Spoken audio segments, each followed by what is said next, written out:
Welcome back to Touch to Click. Today we're going to talk about how to reset keyboard on Android and show you an easy way to fix common keyboard issues. If your keyboard is acting strange or not working properly, now let's get started. Step 1.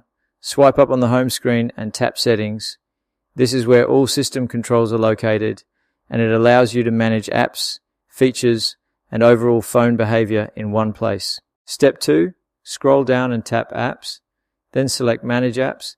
This section shows every app installed on your phone and helps you control permissions, storage, and performance. Step 3. Find and tap your keyboard app, such as Gboard. This is the keyboard currently used for typing, and opening it lets you reset its stored data and settings. Step 4. Tap Storage. This area displays how much space the keyboard app uses and gives you options to clear temporary files or save data.